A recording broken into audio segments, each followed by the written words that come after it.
ఖమ్మంలో deputy CM Bhatti Vikramarka మాట్లాడుతున్నారు. Live లో చూద్దాం.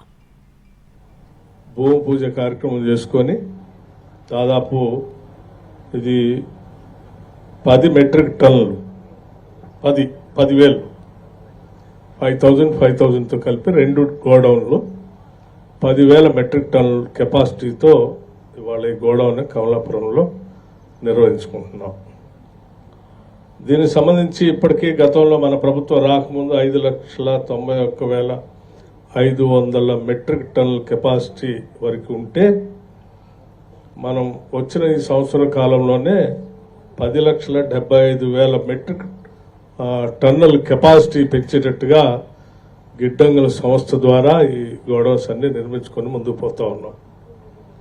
సరే, ఈ గోడౌన్స్ అన్ని కూడా మన రాష్ట్ర ప్రభుత్వం చేపడుతున్నటువంటి అనేక నీటిపారుదలలో కానీ ఇతరత్ర సౌకర్యాలు ఏర్పాటు చేయడంలో కానీ లేకపోతే ఉచితంగా విద్యుత్ శక్తిని ఇవ్వటం వల్ల కానీ సరైన సమయంలో లెండింగ్ అంటే రుణ సదుపాయం అందించడం వల్ల కానీ రుణమాఫీ రైతు భరోసా ఇవన్నీ అందించడం వల్ల రాష్ట్ర వ్యాప్తంగా పెద్ద ఎత్తున రైతు సోదరులు ఉత్పత్తిని బాగా పెంచి ఈరోజు దేశంలోనే ఒక గొప్ప ధాన్యాన్ని అంటే వరి ధాన్యాన్ని అత్యధిక శాతం పండించినటువంటి రాష్ట్రంగా ఈరోజు మన తెలంగాణ రాష్ట్రాన్ని ముందుకు తీసుకుని వెళ్తా ఉన్నాం. ఈ సందర్భంగా సరే, 2 అతి ముఖ్యమైనటువంటి అంశాలు ఈరోజు రాష్ట్రానికి భవిష్యత్తులో ప్రమాదకరమైనటువంటి పరిస్థితులు దాపరించేటువంటి పరిస్థితులు కూడా కనిపిస్తూ ఉన్నాయి. వాటన్నిటిపైన కూడా తెలంగాణ ప్రజలు, ముఖ్యంగా మన ప్రాంతం తెలంగాణ ప్రజలు అప్రమత్తంగా ఉండాల్సినటువంటి అవసరం కూడా ఉంది. నేను రాత్రి నిన్నంతా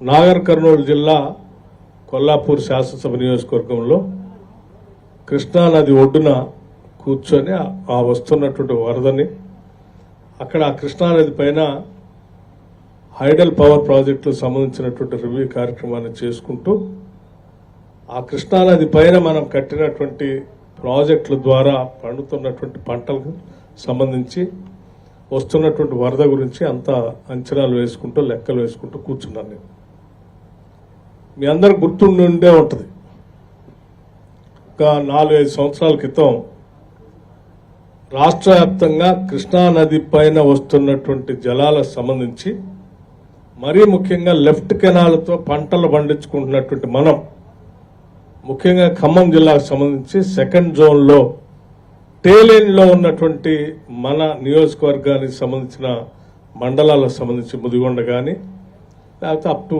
మధుర వరకు కానీ లేకపోతే తర్వాత సత్తుపల్లిలో ఉన్నటువంటి శాసనసభ నియోజకవర్గంలో ఉన్న మండలాలు కానీ ఇవన్నీ నీటి ఇబ్బంది వల్ల మన పంట పొలాలు నష్టపోతూ ఉన్నాయి. దీనికి సంబంధించి భవిష్యత్తులో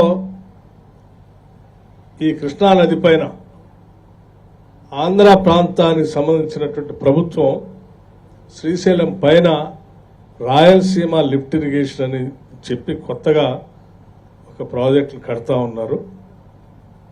ఆ రాయలసీమ లిఫ్ట్ ఇరిగేషన్ కడితే భవిష్యత్తులో శ్రీశైలం నిండటమే ఇబ్బందికరంగా మారుతుంది.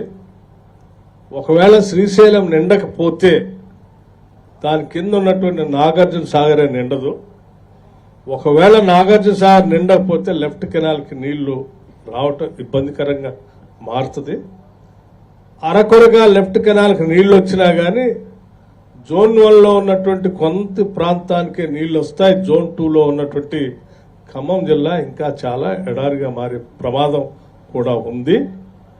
ప్రత్యేక రాష్ట్రం మనం తెచ్చుకున్నది ఈ నదీ జలాల్ని మన ప్రాంతానికి పెద్ద ఎత్తున ఇప్పటి వరకు కట్టుకున్నటువంటి ప్రాజెక్టులే కాకుండా అదనంగా ఇంకా కొత్తగా ప్రాజెక్టులు కట్టుకొని నీళ్లు ఎక్కువ మొత్తంలో ఈ రాష్ట్రాన్ని తెచ్చుకోవాలనే ప్రత్యేక రాష్ట్రాన్ని తెచ్చుకున్నాం. కానీ దురదృష్టం, రాష్ట్రం తెచ్చుకున్నప్పుడు కూడా 10 సంవత్సరాలు టీఆర్ఎస్ ప్రభుత్వం ఇటు కృష్ణానది పైన కానీ అటు గోదావరి నది పైన కానీ కొత్త ప్రాజెక్టులు కట్టకపోక వీళ్ళు 10 సంవత్సరాలు వృధాగా నీళ్లను కిందికి వదిలేసి ఒక పక్కనేమో గోదావరి నుంచేమో పూర్తి కిందికి వదులుతారు, ఇంకో పక్కన కృష్ణానది పైనేమో పైనే ఆంధ్ర వాళ్ళు నీళ్లు తీసుకుని పోయేటట్టు చేశారు. అంటే ఆడ ప్రాజెక్టులు కట్టకుండా మన రాష్ట్రంలో జూరాల నుంచి కృష్ణానది పైన కట్టినటువంటి ప్రాజెక్టులన్నీ నేను పూర్తిగా క్షుణ్ణంగా ఆ రోజు ప్రజెంటేషన్ కూడా ఇచ్చాను. కృష్ణానది పైన కట్టినటువంటి జూరాల ప్రాజెక్టు కానీ, భీమా, నెట్టెప్పాడు, కోయల్ సాగర్, లేకపోతే కల్లకుర్తి లిఫ్ట్ ఇరిగేషన్, ఆ తర్వాత ఉన్నటువంటి శ్రీశైలం ప్రాజెక్టు, ఆ తర్వాత ఉన్నటువంటి నాగార్జున సాగర్ ప్రాజెక్టు, ఇవన్నీ కూడా ఆనాటి కాంగ్రెస్ ప్రభుత్వాలే కట్టినాయి. అదనంగా నీటిని త్వరితగతిన తీసుకోవడానికి కావాల్సిన పాలమూరు రంగారెడ్డికి సంబంధించినటువంటి ప్రాజెక్టు కూడా డిజైన్ ఆనాటి ప్రభుత్వం, కాంగ్రెస్ ప్రభుత్వం ఉమ్మడి రాష్ట్రంలో జీవో ఇచ్చింది. దాన్నేనా పూర్తి చేసి ఉంటే మనకి నీళ్లు ఇబ్బంది లేకుండా ఉండేవి. అంటే అటు మహబూబ్నగర్కి కానీ, నల్గొండకు కానీ, లేకపోతే హైదరాబాద్ నగరానికి మంచినీటి పరిస్థితి కానీ దురదృష్టం ఏంటంటే ఈ కృష్ణానది పైన గతంలో ఉన్నటువంటి ప్రాజెక్టులు తప్ప మొదలుపెట్టినటువంటి పాలమూరు రంగారెడ్డిని పూర్తి చేయకపోగా శ్రీశైలంలోకి వచ్చే నీళ్లలో పై భాగాన దాదాపు కొండలాగా అంటే కింది ప్రాంతంలో 884-85 హైట్లో శ్రీశైలం ఉంటే 844-845 తర్వాత ఇంకా కింది భాగాన రాయలసీమ కింద పెట్టి రోజుకి అప్పటికే ఉన్నటువంటి అక్కడ పోతిరెడ్డిపాడు ప్రాంతం నుంచి కానీ, లేకపోతే ఆ పైన ఉన్నటువంటి రాయలసీమ తీసుకొని పోయే 3 TMC కానీ, ఇంకా అదనంగా ఇంకొక 1 or 2 TMCలు మొత్తం కలిపితే పర్ డే 13 TMCలు, రోజుకి 13 TMCలు శ్రీశైలం పైభాగం నుంచే నీళ్లు రాయలసీమకి లిఫ్ట్ చేసేటువంటి వ్యవస్థని ఆనాటి ఆంధ్రప్రదేశ్ ప్రభుత్వాలు ఏర్పాటు చేసుకుంటున్నాయి. మీరు రాష్ట్రం తెచ్చుకొని మనం తెలంగాణ రాష్ట్రం ఏర్పాటు చేసుకున్న తర్వాత టీఆర్ఎస్ ప్రభుత్వం దాన్ని ఆపి మనకు నీళ్లు వచ్చేటట్టుగా చేసుకోకపోతే రోజుకి 11 TMCలు వాళ్ళు కనుక పంప్ చేస్తే బయటికి తీసుకొని పోతే శ్రీశైలం అనేది నిండదు అని చాలా స్పష్టంగా చెప్పారు. చెప్పటే కాదు, అనేక ప్రాంతాల్లో పవర్ ప్రజెంటేషన్ కూడా ఇచ్చాం. చివరికి అక్కడికి వెళ్ళి చూపించడానికి కోసం ప్రయత్నం చేస్తే చివరికి మన దగ్గర పాలేరు ప్రాజెక్టు దగ్గరకు వెళ్ళి ప్రజెంటేషన్ ఇవ్వడానికి పోతే కూడా మనల్ని అరెస్ట్ చేసి లోపల పంపించారు. ఇవాళ ఏమైతే ఉంది,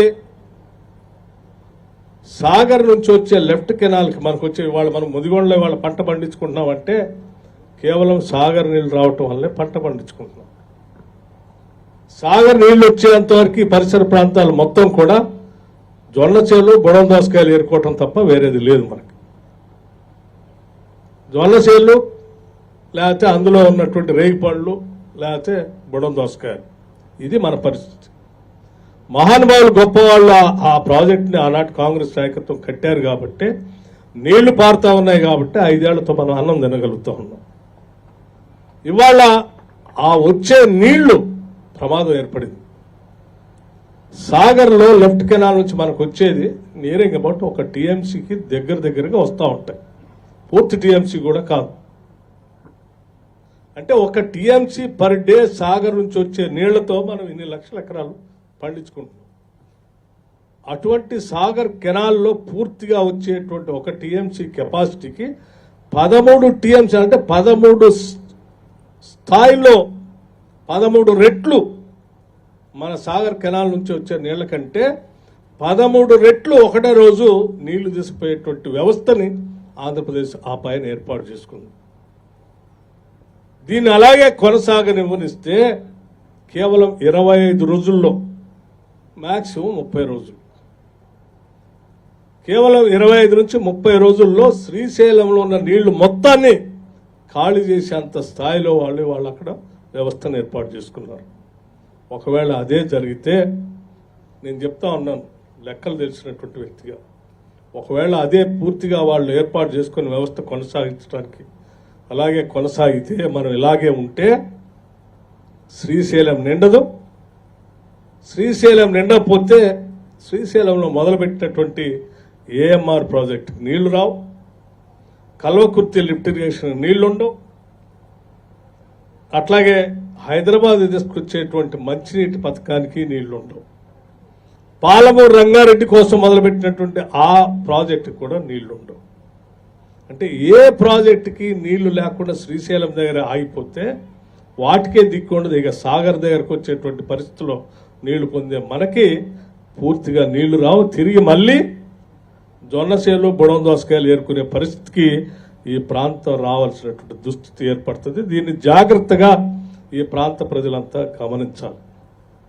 దీన్నే ఈనాడు ఈ రాష్ట్ర ముఖ్యమంత్రి రేవంత్ రెడ్డి గారు కానీ ఇరిగేషన్ మంత్రి ఉత్తమ్ కుమార్ రెడ్డి గారు ఢిల్లీకి వెళ్ళి చాలా స్పష్టంగా చెప్పి ఆ 10 సంవత్సరాలు అడ్డగోలుగా ఆనాటి ప్రభుత్వాలు ఇప్పుడు ఉన్నటువంటి ప్రభుత్వం మాకు అన్యాయం చేస్తూ ఆంధ్రాకి మేలు జరిగేటట్టుగా ఈ కార్యకలాపాలు చేసింది, దీన్ని ఆపాల్సిందే అని చెప్పి గట్టిగా వాదించి రాబట్టి కొంతలో కొంత ఆగి ఉందట.